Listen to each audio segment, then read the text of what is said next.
Frêmito, o podcast vascular do perfil O Fogart da Madrugada.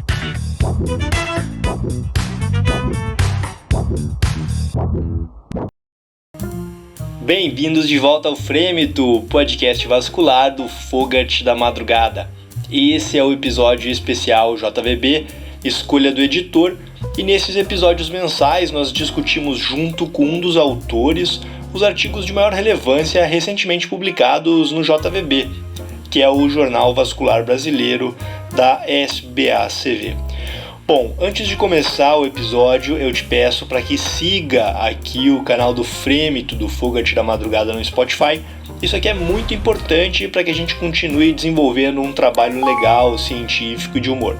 Vou te pedir também para fazer um print screen da tela e compartilha com a gente lá no nosso canal no Instagram. Você já sabe, eu sou o Arthur Curtarelli e compondo o time do Fogart da Madrugada, sempre está aqui comigo o Luiz Eduardo de Brasília. Estamos aí mais uma vez, pessoal. Vamos lá. E o Fábio Goldbach. Oi, pessoal. Sejam bem-vindos aí para essa conversa aí bem descontraída que a gente vai começar agora. Fábio, nós estamos gravando muito, hein, cara? Essa é a terceira semana seguida de gravação aqui. Eu acho que você tem que aumentar meu salário, cara, porque tá... Na pandemia tá tranquilo, viu? Tá bem fácil mesmo. Muito trabalho aqui no Fogart. O artigo selecionado pela equipe científica para esse mês foi publicado no volume 19 de 2020 do JVB pelos autores Rafael de Ataíde Soares, Marcelo Matiello, Francisco Cardoso, Amanda Tuller Palomo, Rodrigo Andrade Lourenço, Caroline Tanaka e Roberto Sacilotto. E tem como título Os resultados da preservação da artéria ilíaca interna durante o tratamento endovascular ou em cirurgia aberta para aneurismas aorto-ilíacos. Muito obrigado, Rafael, por abrir espaço na agenda e vir aqui bater um papo com a gente no Frêmito sobre o seu artigo. Muito boa noite.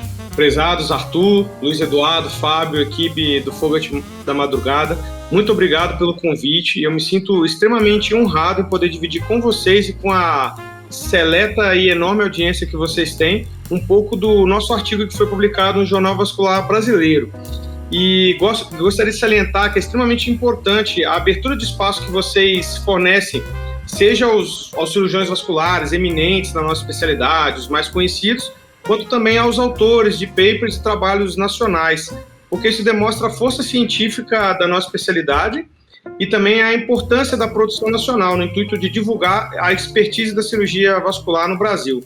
E o trabalho de vocês é extremamente importante e além de toda a criatividade, todo post que vocês fazem sempre tem muito conhecimento, a gente consegue adquirir bastante coisa aí. Muito obrigado pelo convite. Valeu, Rafael, pelas palavras. Isso é uma verdade, né, cara? Quanto trabalho aí de conclusão de residência, né, de epidemiologia clínica que fica internalizado ali no serviço que poderia exaltar o JVB, publicar, né?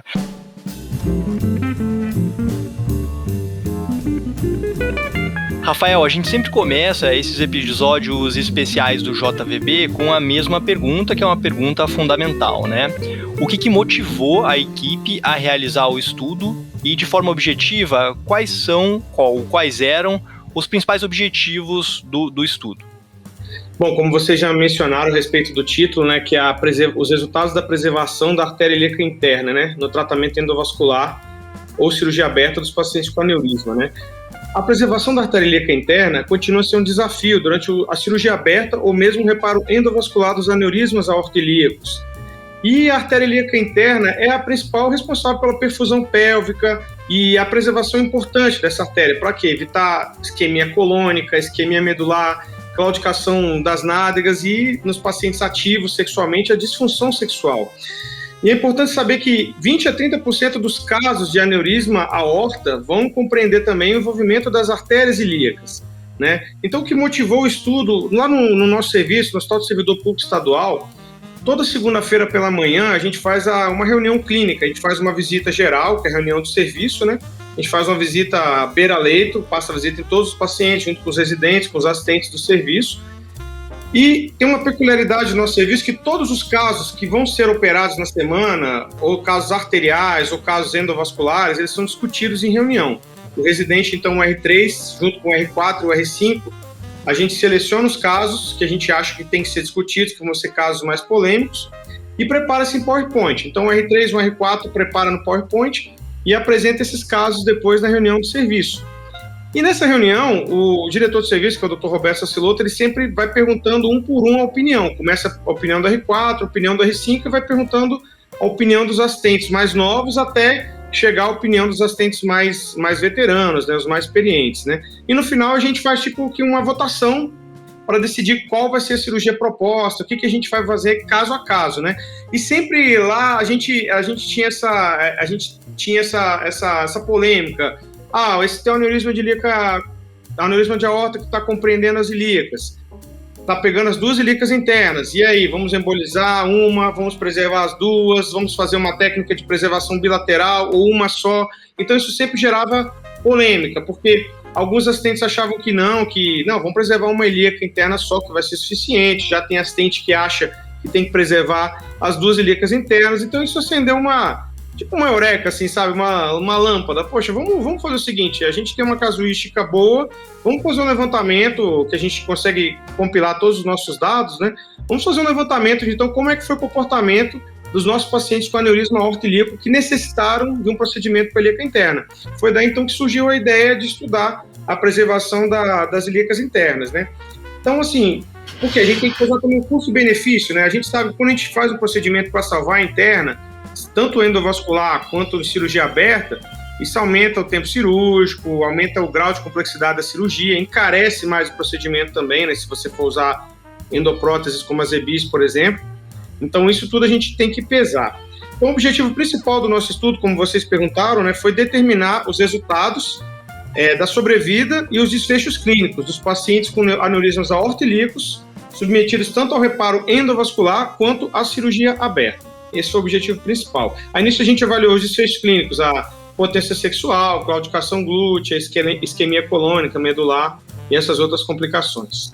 Acho que essas reuniões clínicas aí semanais, todo mundo tem lembrança da residência, né? Se todas elas virassem um paper desse, acho que a gente estava bem, né? E, Rafael, aproveitando então, eu queria que você comentasse um pouco sobre o desenho e a metodologia que vocês comentaram, então. Tá. Então, assim, de forma bem sucinta, esse foi um estudo de coorte retrospectivo, consecutivo, de pacientes com aneurisma de aorta, compreendendo as ilíacas também, submetidos ao tratamento tanto endovascular quanto correção cirúrgica aberta, realizado no nosso serviço, no Hospital do Servidor Público, né, que foi então de janeiro de 2010 a abril de 2018, tá?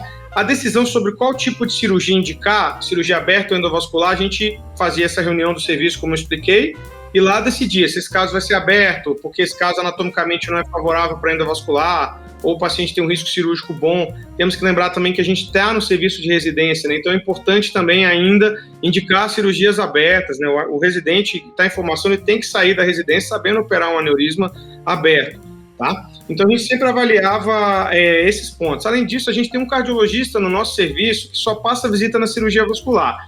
Então todos os pacientes que são internados, que vão ser submetidos a alguma cirurgia arterial, esse cardiologista ele vai dando risco pré-operatório. Então, sei lá, ele vê um paciente, esse paciente é risco elevado, esse paciente vai ser para endovascular. Esse paciente é um risco moderado para aberto, esse paciente pode ser um candidato para fazer o tratamento endovascular. E o reparo endovascular foi realizado principalmente com as endopróteses aorto-ilíacas, combinada com embolização das molas, né? Caso fosse necessário embolizar as duas ilíacas internas, a gente respeita aquele tempo mínimo de 2 semanas, né? Paciente interno, a gente emboliza uma ilíaca interna primeiro, espera pelo menos 2 semanas, é interno, o paciente emboliza outra ilíaca e faz o tratamento endovascular. Isso foi no começo. Mais recentemente, acho que desde 2017, a gente começou a usar as EBIs no serviço. Foi liberado o uso das EBIs, então a gente começou a usar as EBIs, caso fosse anatomicamente favorável, né, para fazer a preservação da ilíaca interna. Ô Rafael, para quem está escutando agora e não sabe o que é as EBIs, conta para nós aí, só para contextualizar o que é a prótese. As EBIs é uma endoprótese da Cook, né, que ela é bifurcada, com bifurcação para a ilíaca interna. Ela é própria para usar na ilíaca interna. E depois a gente vai esmiuçar mais na parte técnica, né? Eu vou esmiuçar um pouquinho os reparos anatômicos que tem que ser, legal, quais são os reparos anatômicos que tem que ser observados para poder usar as EBIs. Mas as EBIs, então, é essa endoprótese ramificada para a preservação da ilíaca interna, na qual depois a gente tem que colocar um stent revestido, seja um viabão, um advanta, para poder preservar a ilíaca interna. No Brasil, a gente tem as EBIs, que é mais utilizada, e agora está também a Jotec também, né? Uma EILIAC, né? Que também faz a preservação da interna. Se eu não me engano, são essas duas. As EBIs é mais utilizada, né? Quem tem usado mais, já está com uma expertise boa, né? A maior parte do serviço já tem usado também, né? Aí depois a gente, na parte técnica, né, eu vou esmiuçar um pouquinho também sobre os reparos. Muito legal que no Brasil é bem legal. Então, como a gente já falou previamente, a ilíaca interna é a principal responsável pela perfusão pélvica. E a sua preservação é importante para evitar as complicações graves, como isquemia de cólon, isquemia intestinal, isquemia medular, claudicação de nádegas a longo prazo e disfunção sexual nos pacientes que são sexualmente ativos. Hoje em dia, apesar da gente ter uma casuística, pacientes com aneurisma são acima de 60, 70 anos na sua maior parte, mas pacientes têm vida sexual ativa, têm uma sobrevida longa, né? Então a gente tem que sempre se preocupar com essa preservação. Eu vou recordar um pouquinho também da anatomia da ilíaca interna com seus ramos, para a gente mais ou menos ter uma noção do porquê que é importante preservar, né? Então, a ilíaca interna, no seu tronco anterior, a gente tem a artéria vesical superior, média e inferior, temos a artéria retal média, artéria obturatória, artéria pudenda interna, artéria glútea inferior, e na mulher a gente tem a artéria uterina e a artéria vaginal. No tronco posterior da artéria ilíaca interna, a gente vai ter a artéria iliolombar, artéria sacral lateral e a artéria glútea superior. É importante salientar que, de acordo com a American Society for Vascular Surgery, eles publicaram uma série de guidelines, esse guideline é de 2018, e ele recomendou fortemente, durante o reparo do aneurisma aorto-ilíaco, a preservação de uma única artéria ilíaca interna. Não é necessário, segundo esse guideline, não haveria o risco-benefício de se preservar duas ilíacas internas. Então ele deixa claro, uma ilíaca interna já é suficiente para garantir essas funções do paciente, né? Por quê? Porque uma ilíaca interna, às vezes, ela faz uma circulação colateral, contralateral e consegue fazer o reenchimento pélvico satisfatório. Só lembrando mais uma vez, né, que quando é necessário, às vezes, por exemplo, um paciente que anatomicamente não é favorável, você não consegue preservar a ilíaca interna, uma ilíaca interna aneurismática que não tem colo para você colocar um stent ou uma endoprótese revestida, se for fazer a embolização bilateral da ilíaca interna, respeitar esse tempo mínimo de 2 semanas. Isso também é indicado pela American Society for Vascular Surgery. Tem um trabalho do Buzanque, que foi um trabalho publicado em 2018, que ele fez uma revisão sistemática de 2.671 pacientes. E ele analisou 2.748 ilíacas internas. Ele observou uma incidência de claudicação glútea em 27,9% dos pacientes. Só que em 48% desses pacientes foi resolvido em 21,8 meses, ou seja, o paciente acaba tendo uma compensação dessa claudicação glútea, às vezes pela artéria femoral profunda, ela mesma reenche também alguns ramos da interna e pode melhorar essa claudicação glútea do paciente. Isso foi de oclusão unilateral? Bilateral. Quando houve oclusão bilateral. Então teve essa oclusão, quando houve oclusão bilateral, 27,9% dos pacientes evoluíram para essa claudicação glútea, tá? Quando você embolizou com molas, essa claudicação foi de 32,6%. Quando eles usaram plugs, foi de 23,8%. E quando fizeram uma cobertura isolada, apenas passaram um stent para uma endoprótese para a ilíaca externa, sem fazer nenhum procedimento para a interna, essa taxa foi de 12,9%. Isso quando emboliza bilateral, tá bom? Então é importante a gente preservar pelo menos uma ilíaca interna para evitar essa complicação a longo prazo. E a gente tem uma complicação também aguda, que é a isquemia intestinal, né? Quantas vezes a gente às vezes opera aneurismas de urgência, rotura, faz cirurgia aberta, né? Para o roto, paciente instável, e no meio daquela confusão você faz um aorto bilíaco bifemoral, aorto bilíaco externo, você acaba ligando as ilíacas internas. Você acaba a cirurgia, tira o paciente da sala, e depois o paciente evolui com distensão abdominal, piora a clínica, necessidade de droga, você vai ver isquemia o colo do paciente, né? Essa é uma outra complicação também, que é muito nefasta quando é necessário você acabar malhando as duas ilíacas internas, digamos assim. Isso é uma verdade, né? Essa é muito temida, inclusive, mesmo porque a mesentérica inferior sempre vai pro balde, né? Então você já perde um ramo importante. Implante da mesentérica inferior no meio da urgência. E sempre aquela dúvida, né? Porque você palpa o abdômen do paciente, abdômen flácido, aí você fica, tá distendido, mas essa distensão, será que é porque tá no ilho, hematoma retroperitoneal? Aí você chama o pessoal da cirurgia geral, aí o colega, não, ilho, vamos fazer uma coluna. Fazer uma coluna, e nisso às vezes você perde o time, né? Quando você abre, às vezes o paciente já tá com o intestino preto, já rompeu, já caiu fezes na cavidade, aí você perde o time de indicar a cirurgia, né? E a gente, quando tira um roto da sala, você não quer pôr esse doente na sala de novo, você já tirou o paciente da sala com aneurisma aberto, roto, né? Então é complicado. E a gente sempre fica naquela dúvida, né? Ô, Rafael, você explicou muito bem aqui a importância do estudo, né? E a importância da revascularização. Conta para nós, então, em relação às técnicas abertas, quais são as técnicas que permitem revascularização da hipogástrica? Excelente pergunta, Arthur. Então, assim, quando a gente vai revascularizar a interna de forma aberta, primeiro a gente pode fazer, quando a gente faz o implante na aorta, na ilíaca comum, né, faz um aorto bilíaco comum, você implanta próximo à bifurcação da externa como a interna. Essa é uma das maneiras de você preservar a interna de maneira mais simples, né? Você pode fazer isso com uma prótese de Dacron, que a maior parte da gente faz, né? Às vezes usa uma prótese 18,9, né? 19,8, você implanta na bifurcação da ilíaca. Outra forma de preservar é, se necessário for, você implantar o seu ramo na ilíaca externa, não ligar a ilíaca interna, que aí retrogradamente ela vai também fazer a irrigação da interna, tá? Em casos mais específicos, você revascularizar diretamente a interna, mas aí é muito mais trabalhoso, né? A dissecção pélvica é muito difícil, passa uma série de veias, de ramos das veias ilíacas, né? E isso sangra pra caramba. Então, geralmente, a gente sempre tenta ou implantar na bifurcação pré, ou implantar na bifurcação na externa, por exemplo, liga-se a artéria ilíaca comum e deixa ele batendo retrogradamente para a ilíaca interna. Essas são as principais formas da gente preservar, né, na forma da cirurgia aberta, as ilíacas internas. Rafael, e trocando um pouco então para endovascular, quais são as técnicas mais utilizadas para preservar a circulação pélvica? E assim, quando que a gente pode escolher cada uma, a questão da anatomia, né, sendo ramo, stent ou bell bottom, por exemplo? Tá, aqui eu vou me estender um pouco, né, porque realmente são cerca de 3 técnicas, né, que você já citou, 3, 4 técnicas que são factíveis, e eu vou falar um pouquinho de cada uma delas e tentar esmiuçar mais ou menos a indicação e quais são os resultados, tá bom? Então, a primeira técnica que você falou que é factível, que é a técnica de bell bottom, né, ou boca de sino, né, ou também chamada de pata de elefante, depende do serviço, né? Você vai usar, nessa técnica, você usa uma extensão proximal aórtica com base no diâmetro da artéria ilíaca.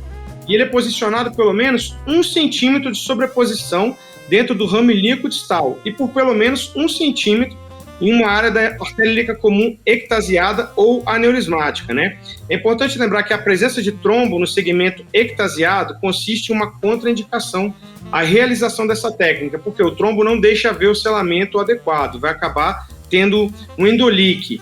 Não existe ainda na literatura um consenso sobre o diâmetro limite da artéria ilíaca comum para você implantar um bell bottom, né? Tem um estudo analisando artérias ilíacas comuns de até 30 milímetros de diâmetro submetidos ao implante de endoprótese bell bottom. Ele demonstrou um resultado satisfatório, estudos na literatura, com endolique tipo 1B em torno de 4% dos casos, tá? A incidência de endolique de tipo 1B na literatura varia de 0 a 11% quando a gente utiliza essa técnica do bell bottom, tá? Essa técnica do bell bottom a gente utiliza mais em quem? Pacientes de alto risco, pacientes mais idosos, que têm uma sobrevida né, uma sobrevida menor, porque a gente sabe que a longo prazo 11% de endolique 1B, se você faz um paciente jovem, de risco cardíaco bom, é um paciente que provavelmente vai necessitar de uma reintervenção. Então a gente lança a mão dessa técnica para os pacientes com mais idade, pacientes de mais alto risco, que você tem que fazer um procedimento o mais rápido possível para tirar o paciente da sala, ou às vezes numa urgência mesmo, um aneurisma roto, o paciente está instável, você lança a mão da bell bottom para tirar o paciente o mais rápido possível e depois, a longo prazo, se tiver endolique, você trata, né? Outra técnica que você falou é a técnica do sanduíche, né? Essa técnica foi escrita por um brasileiro, né, pelo Dr. Lobato, e ela é composta pelos seguintes passos. O primeiro, você faz por via femoral um implante de uma endoprótese bifurcada, com posicionamento do ramo ilíaco contralateral a 1 centímetro cranial ao ósseo da artéria ilíaca comum. Depois você cateteriza a ilíaca interna através de um acesso braquial esquerdo e faz o implante de um stent revestido autoexpansivo, geralmente é o Viaban, na ilíaca interna, através desse acesso braquial esquerdo. E um implante de stent autoexpansível na ilíaca interna tem que ter uma sobreposição adequada no ramo ilíaco, seguido do implante do ramo ilíaco da endoprótese. Depois você faz o modelamento do ramo ilíaco e a expansão do stent empregando sempre um catéter balão. Aí, após isso, você termina a cirurgia implantando o ramo ilíaco contralateral. Geralmente, é indicada essa técnica, você tem que fazer uma sobreposição superior a 6 centímetros entre as endopróteses, para minimizar a formação de goteiras entre essas endopróteses com vazamento entre elas, ser tipo endolíquido tipo 3, assim, que a gente pudesse falar, né? As limitações dessa técnica incluem a necessidade de uma endoprótese ilíaca longa, o risco potencial de das endopróteses. Por exemplo, se você faz uma endoprótese na ilíaca externa e você comprime o stent expansível revestido na ilíaca interna, pode trombosar essa ilíaca interna. O paciente acaba entrando em claudicação glútea, nessas outras complicações que a gente citou. Ele tem uma pervierdade primária, que o próprio Lobato publicou, né, um artigo que ele viu uma pervierdade primária de 93,8% em 12 meses, e o endolíquido tipo 3, que é aquele associado à técnica, né, que é o vazamento entre os stents, de cerca de 2,5%, tá bom? Desculpa, eu vou ter que me estender um pouco mais, né, porque tem que citar um pouco cada técnica. A outra técnica que você falou é a ramificação da artéria ilíaca interna, né, que são essas endopróteses que a gente já falou previamente, que é a ZEBIS, né? A ZEBIS, geralmente, quais são os critérios para você implantar a ZEBIS? Então, você tem que ter um segmento de artéria ilíaca externa não aneurismático, com pelo menos 20 milímetros de comprimento e diâmetro compreendido entre 8 e 11 milímetros. Você tem que ter uma artéria ilíaca comum, onde você vai implantar a ZEBIS de pelo menos 45 milímetros de extensão. Então, se você tem uma artéria ilíaca comum de menos de 45, você já não vai conseguir usar essa endoprótese ramificada, por exemplo, a ZEBIS. Além disso, o diâmetro da artéria ilíaca comum tem que ser superior a 16 milímetros e você tem que ter um segmento de artéria ilíaca interna não aneurismático, com pelo menos 10 milímetros de comprimento e um diâmetro entre 6 e 9 milímetros, para você poder implantar o stent revestido e fazer a bifurcação da ilíaca interna. Esse dispositivo é excelente, tem resultados muito bons a longo prazo, tá? Tem uma taxa de endolíquido tipo 1 que varia de cerca de 7... as complicações, endolíquido tipo 1, tipo 3 e oclusão de ramo, são complicações que variam em torno de 7 a 13,8%. Como eu falei também previamente, a gente tem agora um material da Jotec, que é a e-ilíac, que também você pode fazer essa bifurcação para artérias ilíacas internas. Só para esmiuçar cada uma técnica, as indicações, como foi uma das perguntas, né? A escolha de cada uma vai depender o quê? Da condição clínica do paciente, expectativa de vida, custo do material e as questões anatômicas favoráveis, né? Então, pacientes com alto risco cirúrgico, expectativa de vida menor, a gente pode lançar a mão da técnica de bell-bottom, por ser mais simples. Caso a anatomia seja favorável, o uso da endoprótese ilíaca bifurcada deve ser o de escolha, porque a técnica de sanduíche, apesar de ter bons resultados, é uma técnica ainda off-label, né? Então, a gente sempre tem que dar preferência a usar uma endoprótese customizada, como, por exemplo, a ZEBIS, que tem resultados a longo prazo que são mais satisfatórios. Caso não seja factível usar a ZEBIS, a gente lança a mão da técnica de sanduíche. Essas são mais ou menos as indicações e as principais técnicas para tratamento endovascular. Rafael, só te complementando aí, você falou da ZEBIS e da prótese Jotec, a gente também tem da Gore, né, a IBI, ou então a possibilidade aí de próteses que são customizadas aí, a anatomia do paciente. E também você falou do Lobato, a gente entrevistou o Lobato, né, mais ou menos um ano atrás, e a gente falou bastante aí das técnicas de stent paralelo. Ele contou lá desde a história quando ele começou, ele estava lá no Lago de Como, lá onde o Arthur tem uma casinha de veraneio. Eu acabei vendendo. Acabou vendendo, a pandemia não aguentou. Pandemia, né? O euro não dá tanto pra fazer o translado. Mas eu tô falando de Como, em 2013, eu fui pro serviço do Roberto Chiesa, lá em Milão. Ah, eu fui pra lá. Você foi lá também? Foi. Eu fiquei lá uns 3 meses, né? E lá eu peguei muita amizade. Na época que eu fui, o cara que mais operava, o Chiesa, assim, tipo, o primeiro dia de cirurgia eu já me apresentei, né?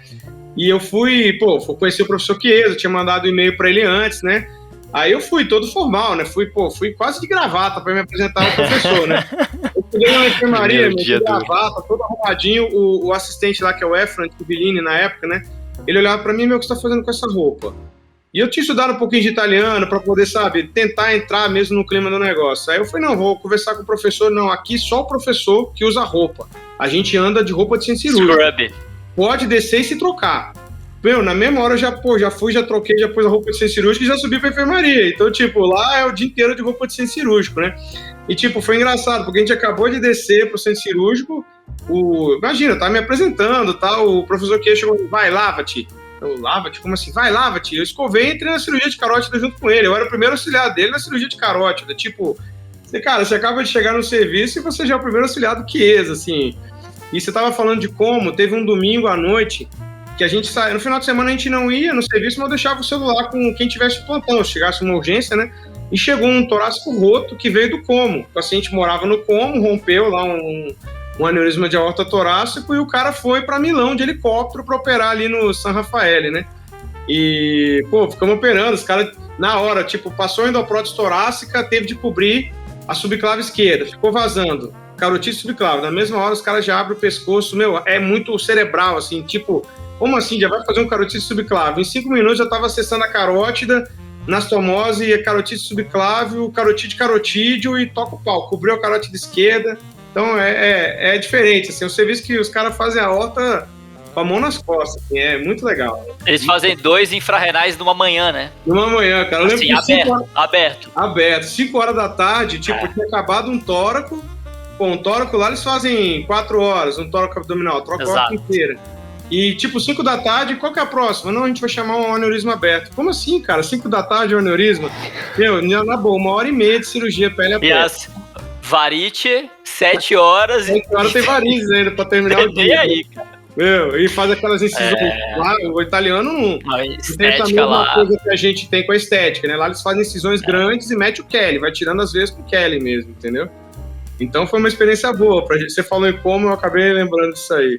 Não, mas o Armando, ele contou, ele falou que tava com um caso difícil, né, e tava, enfim, um aneurisma que envolvia a bifurcação, não lembro, aí ele falou que tava lá em viagem, congresso, não sei, ele falou que sonhou com a técnica, acordou com a técnica pronta na cabeça, né. E quem não escutou o podcast dele vale muito a pena, porque ele esmiuça muito né, a técnica com os tênis em paralelo, tá bem legal, foi um podcast bem técnico. Até aquilo que você falou agora, Rafael, a respeito do qual o limite de diâmetro para usar um bell bottom, né? Ele falou que não tem um número certo, né, como você falou, mas que na experiência dele, ele julga que eu lembro que ele falou, até 20 ele acha que dá para fazer com o bell bottom. Passou de 20, ele acha que já não, que é arriscado, e aí ele usaria a técnica com sanduíche, ou enfim, alguma outra técnica que fosse pertinente. Mas o podcast está bem completo, ele fala muita técnica, assim, de indicação, de material, tá bem legal para o pessoal aí voltar na lista do Spotify e escutar de novo. Perfeito, não, e é sempre bom, né, a gente ver uma técnica inventada por um brasileiro, né, isso é legal, né, você vê que o Brasil tem uma tradição em cirurgia vascular, né, então a gente tem que acho que é a maior sociedade de cirurgia vascular é a nossa, né, então é interessante, é importante a nossa influência, assim, é bem bacana. Você falou, então a literatura tem estudo que fala 30, né, mas eu concordo com você. Acima de 23... Não, mas 20, 30, tem a volta maior, o que eu tô lembrando aqui, maior acho que 28, talvez, não? Eu acho que ele falou 30, mas eu vi que tem extensões de 32, eu acho, que já tem extensões de 32, mas eu acho que tinha uma extensão de 28, então a gente sempre usa aquilo ali, 23, 25, se tiver muito trombo, não põe, porque vai ficar vazando, assim, a não ser que seja uma urgência, né, meu? O cara tá roto, tá instável, põe um bell bottom, tira o paciente da sala, depois se ficar ali, que um B você põe na mesa de novo e tenta corrigir, né? Tem toda essa questão da urgência também, né? Às vezes o paciente, se você vai fazer uma técnica de sanduíche, demora, uma técnica que é mais esmiuçada, o Azebis também é uma técnica que requer um pouco de expertise, você tem que cateterizar contra, tudo isso às vezes leva um pouco de tempo, né? Então a bell bottom é uma maneira de, tira da urgência e... É igual quando você faz um roto, né, meu? Às vezes tem aneurisma de comum, faz um alta aórtico, tira o paciente e depois vê o que faz, entendeu? Se tiver complicação, depois trata, né? É sempre essa questão da urgência que a gente tem que estar também, né, às vezes preocupado, né, ser mais rápido, né, por isso. Bom, já tivemos aí aula de anatomia, né, aula de técnica cirúrgica endovascular, dicas de turismo com Arthur Cortarelli. Bom, voltando ao artigo. Dr. Rafael, quais foram os principais resultados encontrados pelo grupo? Então, pessoal, a gente fez esse trabalho e a gente avaliou 43 pacientes, né, que foram submetidos a um tratamento. 12 pacientes foram submetidos a um tratamento cirúrgico aberto, cirurgia aberta, e 31 pacientes submetidos ao tratamento endovascular, tá? A média de idade dos nossos pacientes foi de 73,79 anos e 90,7% dos pacientes foram do sexo masculino, então mostrando que o aneurisma aórtico tem uma prevalência muito maior no sexo masculino. A hipertensão das comorbidades, a hipertensão arterial foi a mais prevalente, com 79,1%, tá? No grupo endovascular, a maior parte dos pacientes teve a correção endovascular do aneurisma com uma endoprótese, com embolização da ilíaca interna concomitante, com molas. Foram cerca de 27 pacientes, 84,4%. E a gente teve 5 pacientes que receberam uma endoprótese Z-bis unilateral, tá? Esses pacientes da Z-bis, eles foram depois acompanhados, durante esse acompanhamento, que foi a média de 720 dias, tá? E nenhum desses pacientes teve nenhuma complicação com a Z-bis, nem endolique, nem oclusão de ramo, tá bom? Então, mostrando que realmente é uma endoprótese que é muito favorável, que tem resultados muito bons a longo prazo. Então, a gente teve uma taxa de perviedade da ilíaca interna, como eu falei, de 100% nos pacientes Z-bis. Nos pacientes de cirurgia aberta, a maior parte foi submetida à exclusão da ilíaca interna, pela ligadura do vaso mesmo. Eram pacientes que foram submetidos a maior parte do tratamento cirúrgico de urgência e foi ligada à artéria ilíaca, porque era aneurismática também. Foram cerca de 10 pacientes. Os outros 2 pacientes receberam anastomoses término-terminais na bifurcação ilíaca, né, antes da saída da interna e da externa. Então, mantiveram as internas e as externas preservadas, tá? Em relação à perviedade da ilíaca interna, antes da cirurgia, 95,3% dos pacientes apresentavam as 2 ilíacas internas. E após a cirurgia, seja endovascular ou reparo aberto, 86% dos pacientes ficaram com pelo menos uma ilíaca interna aberta. E houve esses restantes, esses 14%, que tiveram que ser embolizadas ou ligadas às 2 ilíacas internas. Lembrando mais uma vez que quando a gente emboliza, a gente dá aquele tempo de 2 semanas para dar tempo de criar uma circulação colateral, uma circulação pélvica, tá? Outro dado interessante, que é um pouco já, né, meio que a gente já conhece, que houve um maior tempo de internação no pós-procedimento e permanência na unidade de terapia intensiva dos pacientes submetidos à cirurgia aberta quando comparados com o grupo endovascular. Foi 7 dias a média para a cirurgia aberta versus 3,32 dias para os pacientes do grupo endovascular, com significância estatística, tá? Houve 2 casos de isquemia intestinal, 4,7% na coorte total, e a maior parte foi onde? Na cirurgia aberta. Foram 8,3% dos pacientes na cirurgia aberta que tiveram isquemia intestinal no pós-operatório. E na nossa coorte, a gente teve uma prevalência de 2 casos de paciente com claudicação de nádegas, claudicação de glútea, tá? 4,7% no total. E não houve diferença em relação tanto à cirurgia aberta quanto endovascular. E tivemos apenas um caso de disfunção sexual, foram 2,3% dos pacientes, e foi na cirurgia aberta, ok? Todos os pacientes que tiveram oclusão da ilíaca interna bilateral, eles tiveram complicação. Então, todos esses pacientes com oclusão bilateral tiveram claudicação glútea e tiveram impotência sexual, tá? Isquemia intestinal, nesses apenas 2 tiveram essa isquemia intestinal mais grave. A sobrevida global no grupo cirurgia aberta em 720 dias foi de 80,6%, 80,6% no grupo endovascular e 66,7% no grupo cirurgia aberta, mas não teve diferença estatística. A gente fez também uma análise com uma regressão de Cox para saber quais seriam os fatores que estariam relacionados às piores taxas de sobrevida. A gente encontrou que apenas o risco cardíaco elevado teve relacionado a uma pior sobrevida dos nossos pacientes, tá bom? Tanto na análise uni quanto multivariada. E a gente fez também essa mesma regressão para avaliar quais seriam os fatores relacionados à reintervenção. E demonstrou que o endolique tardio foi o único fator relacionado à reintervenção. Isso uma análise em 720 dias. Então, em suma, esse praticamente foi um resumo dos nossos achados, nossos resultados nesse trabalho. É muito interessante, né? Bate bastante com a literatura, né, Rafael, o que vocês encontraram ali. Em relação à técnica de embolização que vocês utilizaram no tratamento endovascular, né? É citado no artigo que foi preferido a embolização proximal da artéria ilíaca interna. Para os nossos ouvintes se contextualizarem, tem mais de uma forma de fazer isso, né? E com mais de um device também para você fazer isso. Você poderia comentar para os nossos ouvintes o porquê desta opção específica? A embolização, né, da ilíaca interna, como você falou, tem várias técnicas. Tem gente que opta por embolizar os ramos mais distais, né, os ramos glúteos, preencher mola em todos os raminhos distais e depois colocar as molas mais proximalmente, tá? A gente optou por fazer a técnica da embolização proximal e deixou os ramos glúteos pérvios, tá? A gente tem um trabalho publicado por Frank Vitti no Journal of Vascular Surgery em 2001, no qual ele demonstrou que quando as molas foram colocadas na bifurcação da artéria hipogástrica, apenas 10% dos pacientes apresentaram complicações como claudicação glútea. Quando os pacientes tiveram embolização nos ramos glúteos, embolização distal, ele teve uma incidência de claudicação glútea em 80% desses pacientes, tá? Então, ele conclui nesse trabalho que quando a embolização é realizada proximalmente, os ramos anterior e posterior das hipogástricas ficam preservados.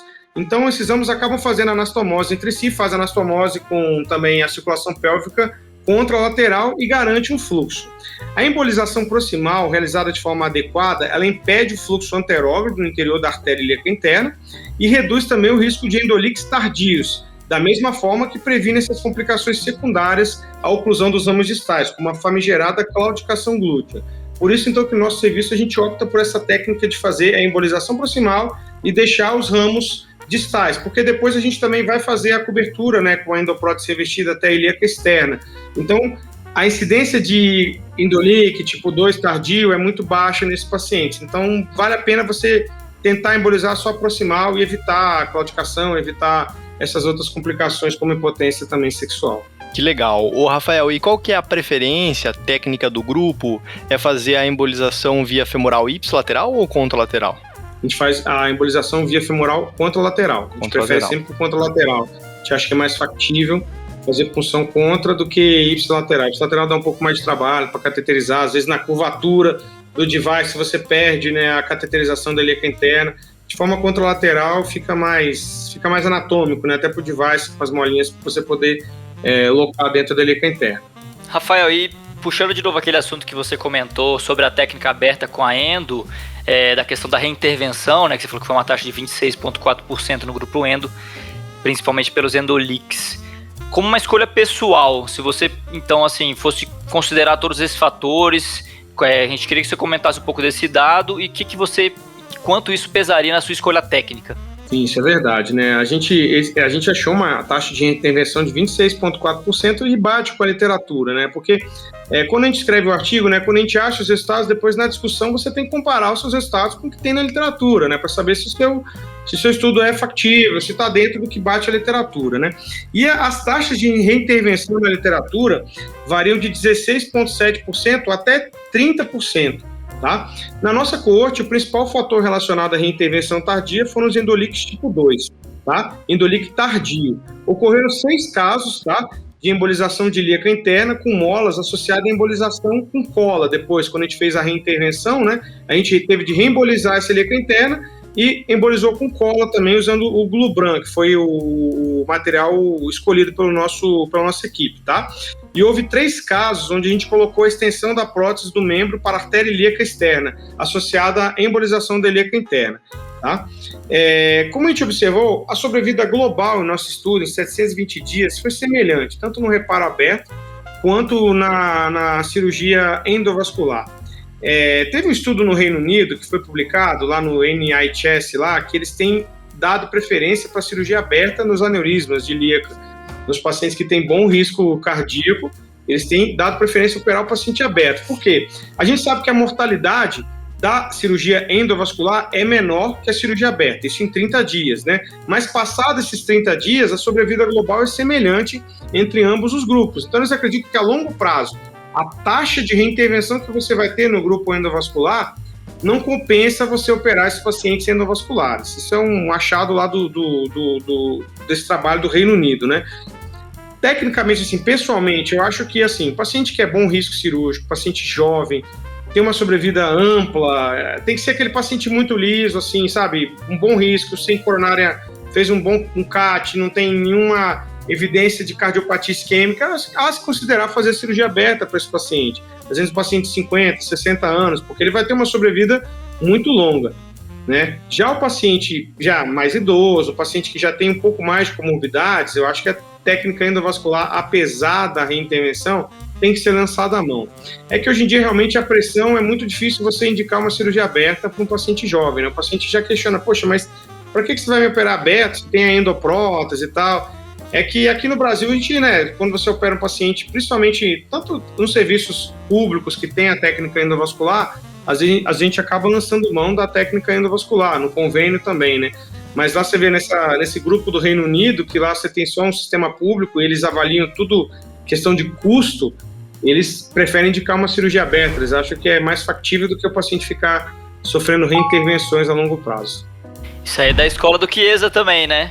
Você vê que na Itália os caras operam aberto. Vai né? indicar uma endo num paciente jovem lá. Cara, falta só te dar porrada na reunião, assim. Não, e é um paciente que nem... Lá é engraçado que os aneurismas o paciente ia pra enfermaria, né? Os caras trocavam a horta aórtica, o paciente não ia pra UTI, ia pra enfermaria. E tudo transperitoneal, não faz retro, né? Só acesso transperitoneal.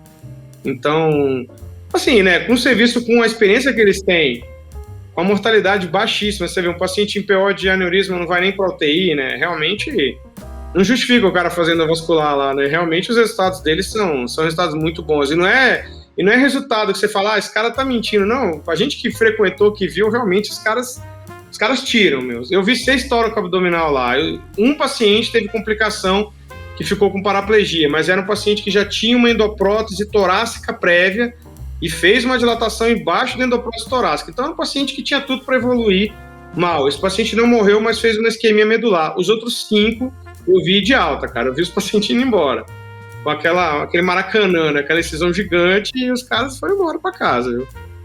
Então, bom, fica aí a dica pro residente do IANSP, quando quiser convencer o Rafael a operar aberto, é só levar o estudo britânico. Ele vai ser muito cobrado nas reuniões de segunda-feira, né? Não vai ter jeito. Lá tá difícil, lá o pessoal quer indicar endovascular. Lá a gente tem sido voto vencido, viu, pra operar aberto lá. Bom, e Rafael... Mas também tem a questão do IANSP, né, que lá falei para vocês que os nossos pacientes são pacientes mais idosos, uma média de idade mais alta. A gente tem você vê só nesse estudo aqui que a gente fez, praticamente 60% dos pacientes tinham risco cardíaco elevado, que foi avaliado pelo nosso cardiologista. Então, é difícil você indicar uma cirurgia aberta num paciente desse, né? Então, a gente sempre faz um tratamento pela nossa realidade, lógico. Tem serviços que têm perfil de pacientes mais jovens, né? Pacientes mais rígidos, com menos comorbidades. A característica do IANSP é essa, de ter realmente um paciente mais idoso, um paciente que está com comorbidades maiores, né? Então, esse paciente de cirurgia aberta, ele vai ser mais difícil você ter uma baixa complicação nessa cirurgia. Sem dúvida. Rafael, qual o senhor considera que tenha sido aí a maior dificuldade na realização do projeto? Olha, realizar pesquisa científica no Brasil, né, é sempre desafiador, né? Esse trabalho é engraçado, porque ele tem uma peculiaridade, até os residentes que nos ajudaram na época, que foi a Carolina Tanaka e o Rodrigo Lourenço, né? A gente colheu todos os dados, bateu tudo no SPSS, estava tudo bonitinho para fazer estatística. No dia que eu fui usar o computador, deu um bug no computador, perdeu todos os dados, tudo que a gente tinha coletado. Teve de recoletar todos os dados de novo, isso no segundo levantamento. E tanto que a gente começou a fazer esse trabalho em 2017. Assim, começou a coletar os dados, assim, né? Comecei a compilar e tal. Aí, na segunda vez, juntou tudo, fomos pôr no computador de novo, outro bug, o outro computador de novo caiu. Eu falei, esse trabalho aqui não é pra sair, tipo, dois computadores diferentes. Não vai sair. Em 2 épocas diferentes de computador dá um bug, você perde todos os dados, né? Ainda mais o SPSS, que só roda em Windows, é complicado, não dá pra usar em Mac, então... Enfim, na terceira vez saiu, eu falei, agora vai, né? Então você vai perceber que tem 3 nomes aí, que é a Carolina Tanaka, o Rodrigo Lourenço e a Amanda Tula, que foram 3 residentes, porque foram 3 anos praticamente para o trabalho sair, 3 levantamentos diferentes, entendeu? Pendrive, não, gente? Põe então, na mas nuvem. O pendrive, você tem o pendrive, só que quando você joga no SPSS, nosso SPSS não rodava direito e perdia os dados, cara. Então... essa foi, acho que, a maior dificuldade para fazer isso. Eu não vou nem falar nada, Rafael, porque eu vou contar um bastidor aqui do Frêmito, que é uma coisa, assim, que tá entalada na nossa garganta até hoje. Teve um episódio que a gente gravou com um grande cirurgião e que não foi gravado. E a gente teve que refazer o episódio, cara. Então, assim... 2 horas de episódio. E a cara de pau de ligar pro cara no outro dia e falar, doutor, a gente vai ter que refazer, porque não gravou. E aí, então eu entendo a tua dor com esse trabalho, porque isso me dói até hoje. Bom, mas esse trabalho, mas saiu. E lá no IANSP a gente tem uma característica, né? Legal, assim, que tipo, os nossos pacientes, é diferente de um SUS, né? Que você opera um paciente no SUS, às vezes o paciente se perde, você nunca mais vai ver esse doente, né? O IANSP, como são funcionários do Estado, é tipo um convênio plus, assim, é um SUS plus, digamos assim, né? Porque são funcionários do Estado de São Paulo. E esses pacientes só voltam ali. Então, tipo, você opera o paciente, cara, e o paciente continua voltando lá. Então, você não perde o paciente, entendeu? Então, é muito mais fácil para a gente compilar os dados dos pacientes, a gente tem retorno ambulatorial. Então, tudo isso ajuda muito. Um exemplo para vocês, uma vez eu estava no R4, e lá tem o Dr. Francisco Brochado, que é o expert em enxertos distais, né? Sempre faz muito enxerto distal, uma grande experiência de fazer. E ele me mostrou um fêmur pedioso de 13 anos. O paciente tinha 13 anos, tinha feito um fêmur pedioso, o paciente com pulso pedioso, cara. Uau. Aí você fala, é só no IANSP, né? Você pega um fêmur pedioso feito há 13 anos atrás. Eu me lembro até hoje desse doente, um enxerto batendo, o enxerto do paciente. Falta você falar, né, que era com prótese. Aí... Não, é safena, safena verde braço. Incito. Então lá, os nossos pacientes, eles sempre voltam. Então a gente consegue fazer trabalho por isso, assim, porque você consegue, você vê que a gente fez análise em 720 dias. A média de acompanhamento do nosso trabalho foi de 1.080 dias. Então os pacientes, eles não se perdem. E esses pacientes nossos, eles voltam. Você fala com eles, se eu tenho que voltar, ele vai na consulta marcada, ele vai direitinho, a gente faz as anotações.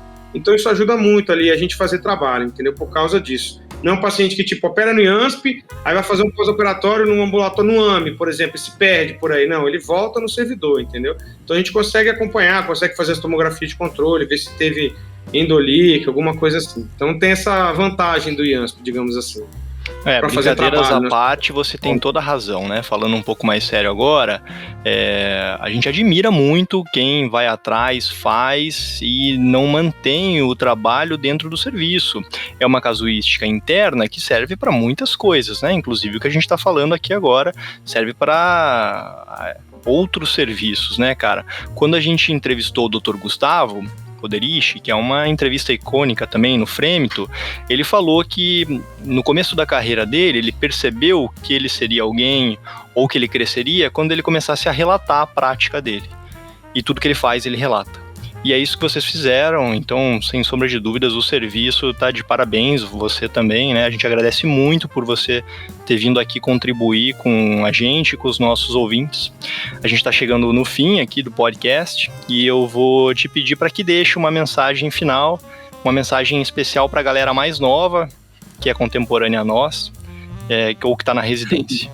Não, então, primeiramente eu gostaria de agradecer o espaço, a equipe do Fogat na Madrugada, pelo espaço que vocês me concederam, pela excelente entrevista, um tema que vocês escolheram e fizeram perguntas que são extremamente pertinentes, até para a gente poder explicar o trabalho e agradecer a oportunidade, né, de estar aqui falando desse paper, né? Então é importante a gente sempre visar isso, o que você falou, né? Tipo, tem uma frase que eu sempre gosto de falar, que se chama, do senador romano, chama Caius Titus, ele fala verba volant scripta manent, né? Quer dizer, as palavras voam, mas aquilo que está escrito permanece.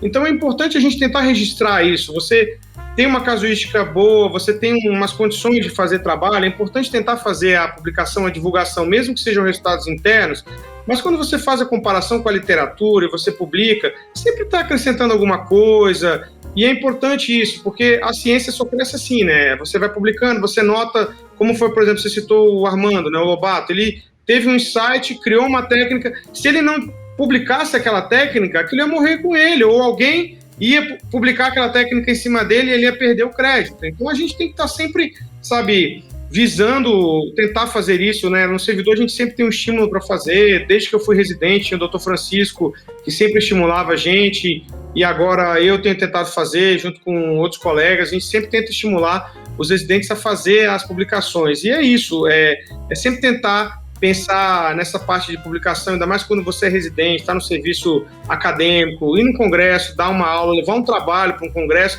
e mais importante, depois que você apresentar aquele trabalho, tentar escrever o trabalho, publica, porque quantos trabalhos são apresentados nos congressos e, né, o pessoal vai, monta o trabalho, apresenta e depois não publica, entendeu? Eu estava falando, acho que o Marconi estava conversando comigo uma vez, que só 5% dos trabalhos que são apresentados no Congresso Brasileiro de Cirurgia Vascular são publicados no Jornal Vascular Brasileiro. Ou seja, 95% dos trabalhos não escreve, mas olha o trabalho de você levantar a casuística, montar o trabalho, ir no Congresso, dar aula. Eu acho que dá um pouco de trabalho, mas depois sentar, compilar aqueles dados, mandar para uma revista, é importante, até para fazer o crescimento da nossa especialidade. Então, acho que a mensagem que eu queria deixar é essa, de